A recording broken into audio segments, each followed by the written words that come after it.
यही जिम्मेदारी है तुम्हारी। माँ बाप की जिम्मेदारी क्या है? और होता यही, जहां बच्चे ने सताया रोया तो ले पकड़ मोबाइल और रिमोट लेके बैठ जाती है। ये बच्चे आजकल मोबाइल कितने आदी क्यों हो गए? आदी नहीं हो गए बल्कि एडिक्ट हो गए, नशेड़ी हो गए। जैसे शराबी, अगर किसी शराबी की बोतल खाली हो जाए तो कैसा बेचैन हो जाता है, देखा है कि नहीं आपने?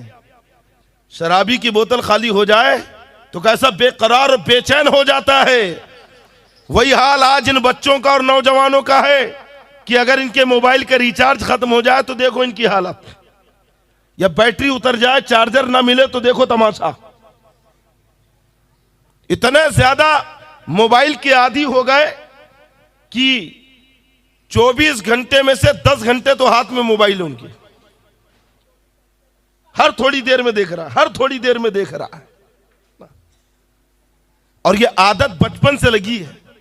बच्चा रो रहा है, मां ने मोबाइल पकड़ा दिया, मोबाइल देख देख कर बड़ा हो रहा है। और बड़ा होने के बाद में अब वो जब मोबाइल के करतब कर रहा है तो तब उस हदीस का मफहूम भी समझ में आ गया। अरे बोलिए सुभान अल्लाह। हदीस सुनना चाहते हैं ना, कहिए सुभान अल्लाह। सुभान अल्लाह।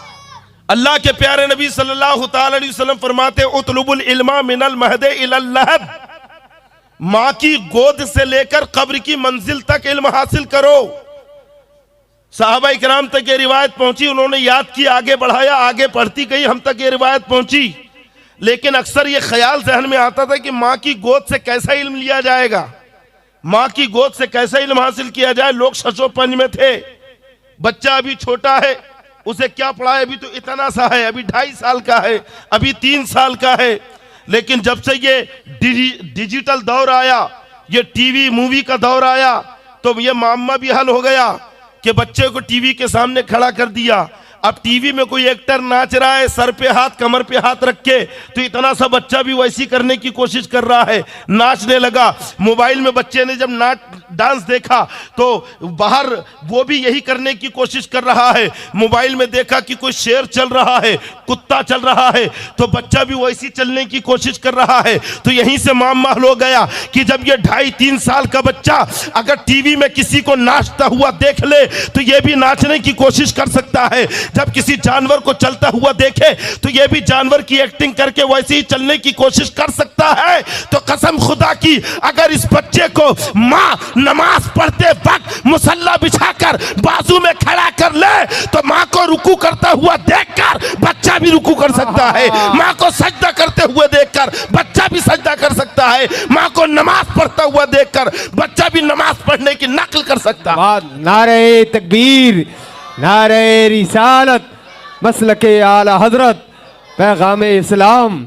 वाह वाह, सुभान अल्लाह, सुभान अल्लाह। अल्लाह के प्यारे नबी सल्लल्लाहु अलैहि वसल्लम ने सदियों पहले ये पैगाम दे दिया, माँ की गोद से लेकर कब्र की मंजिल तक इल्म हासिल करो। अब ये तुम्हारे ऊपर है कि अपने बच्चों को तुम्हें नाचने वाला बनाना है या सजदा करता हुआ नमाजी बनाना। वाह वाह, क्या पैगाम है हजरत, बहुत अच्छा। मोबाइल हाथ में देकर उसे एक्टर और डांसर बनाना है कि फिर उसे अपने करीब बिठाकर कुरान की तिलावत सुनाकर सरकार हजरत सिद्दीक़ अकबर, हजरत साहबा, हजरत ताबईन और बुजुर्गों का सच्चा गुलाम बनाना। सुभान अल्लाह। बात ज़हन नशीन हो गई। माँ बाप की जिम्मेदारी क्या है? सरकार गौसे पाक रदी अल्लाह ताला अन्हु के एक सबक पर, सरकार गौसे पाक ने अपनी वालिदा के एक सबक पर अमल किया। इतनी बड़ी डाकुओं की जमात अपने गुनाहों से तौबा करते हुए नजर आ रही है, तो यहीं से पैगाम मिल गया। गौसे पाक की वालिदा पूरी दुनिया के मुसलमानों को पैगाम दे रखी है कि सुनो, माँ बाप के जिम्मे यही है, वो अपनी औलाद को यही सबक दे कि बेटा कभी झूठ नहीं कहना, कभी गीबत नहीं करना, कभी किसी की चुगली नहीं करना, कभी किसी से मुजोरी नहीं करना, कभी गालियां नहीं देना, कभी बेहुदा और गंदी बातें नहीं करना, कभी बड़ों के सामने बेअदबी का मुजाहरा नहीं करना, अगर बड़े नजर आए तो उन्हें सलाम करना। यही वो अच्छे संस्कार हैं, यही वो इस्लामी तहजीब है कि जिसका देना बच्चों के ऊपर माँ बाप की जिम्मेदारी है।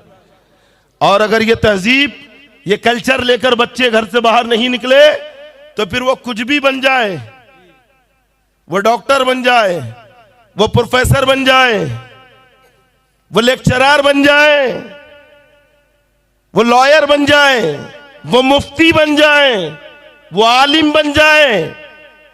आलिम तो हो जाएगा, लॉयर तो हो जाएगा, लेक्चरर और कलेक्टर तो हो जाएगा, लेकिन एक अच्छा इंसान नहीं बन सकता। अल्लाहु अकबर, अल्लाह। एक अच्छा इंसान, क्योंकि उसने कभी यह सीखा ही नहीं कि एक दूसरे किसी इंसान का दर्द क्या होता है, तहजीब क्या होती है, किसी का दिल दुखाना क्या है, सुना है कभी?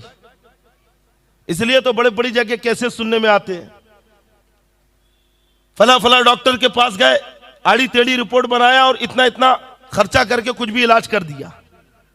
अगर वो घर में अच्छी तहजीब लिया होता, उसके माँ बाप उसे बताए होते कि किसी आदमी का दर्द क्या होता है, सामने वाले का दर्द कैसा होता है, किसी की गरीबी से फायदा उठाना कितना गलत है, किसी की मजबूरी का गलत फायदा लेना अल्लाह के नजदीक कितनी नाराजगी का सबब है। अगर एक डॉक्टर ये पढ़ा होता तो कभी भी वो पैसों की लालच में गरीबों का खामखा इलाज करके उन्हें लूटने की कोशिश नहीं करता। अगर यही कोई वकील पढ़ा होता, घर में अच्छे तहजीब और अच्छे संस्कार लेके निकला होता, माँ बाप उसे अच्छी तहजीब सिखाते, एक दूसरे का दर्द समझना बताते, तो फिर वो कभी रिश्वत लेकर आड़े टेढ़े काम नहीं करता। चाहे वो कमिश्नर हो जाए, कलेक्टर हो जाए, अगर करप्शन कर रहा है, सूदखोर हो गया है या रिश्वतखोरी कर रहा है, तो समझ जाओ कि इसके माँ बाप ने उसे वो तहजीब, वो अदब, वो तमद्दुन नहीं दिया जो गौसे पाक की वालिदा ने उन्हें दिया था और पैगाम दिया था कि अपने छोटे बच्चों को बचपन से ही ऐसी तालीम दो कि जब वो नशो नुमा पाए और जब बड़े हों तो एक दूसरे के दर्द को पहचाने, एक दूसरे की इज्जत करना सीखे, एक दूसरे का एहतराम करना जाने, एक दूसरे के दुख दर्द को समझकर उनकी मदद करने की कोशिश करें। अगर ये जज्बा बचपन से लेकर उठते तो आज न ये करप्शन होता, न ये घपलेबाजी होती और न ये डिपार्टमेंट में धोखाधड़ी होती। अगर पैसा मुंह को लग गया तो आदमी सब फरामोश कर देता है और फिर पूरी दुनिया में इस्लाम ही तो ऐसा मजहब है कि जिसने बचपन से ही बच्चों को तालीम देने का सलीका और सबक दे दिया। अच्छा, हम दूर रह गए, आगे कौन बढ़ गए जानते हैं? यहूदी। तवज्जो रखना पूरी। हमारे एक करीबी हैं, उन्होंने मुझे एक आर्टिकल बताया, एक तहरीर बताई और बताया उन्होंने कि यहूदियों के यहां जब बच्चा होता है, अभी हुआ नहीं है, मां के पेट में ही है, जैसी औरत को हमल ठहरा तो वो बच्चे को बिल्कुल औरत को महफूज कर रख देते हैं। उस औरत के करीब कोई सिगरेट नहीं पीता।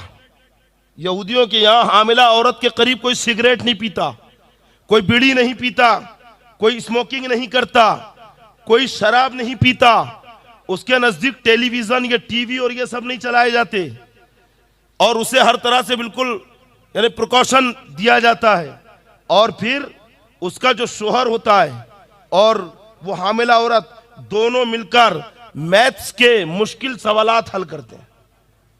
मैथ्स के मुश्किल सवालात, तारीख पढ़ते हैं और बच्चे को जो बनाना है, जैसे डॉक्टर बनाना है तो उसी वक्त से वो औरत प्रैक्टिस करना शुरू कर देती है।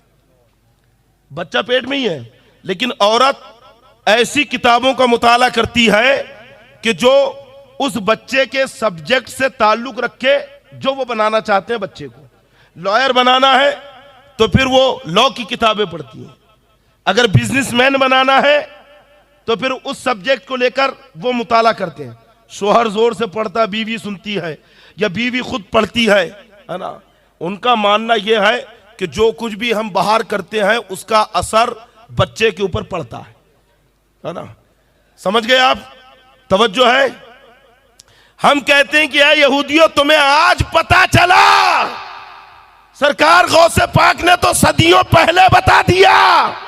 जब बिस्मिल्लाह खानी में उस्ताद ने कहा पढ़ो बिस्मिल्लाहिर्रहमानिर्रहीम, तो गौसे आजम पढ़ रहे हैं सुबहानल्लज़ी असरा बि अब्दिही।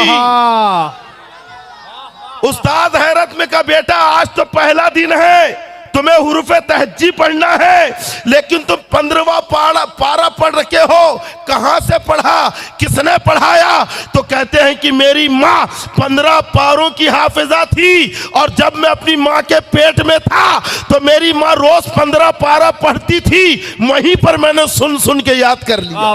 नारे तकबीर, नारे रिसालत, फैजाने गौसे आजम। अच्छा, सरकार गौसे पाक रदी अल्लाह ताला अन्हु की ये करामत पूरी दुनिया में फेमस हुई। यहूदियों ने भी सुना, नसरानियों ने सुना, मुसलमानों ने सुना। हमने सुनकर उसे पसे पुष्ट डाल दिया, हमने सुनकर दरगुजर कर दिया, लेकिन यहूदियों ने इस पे अमल किया।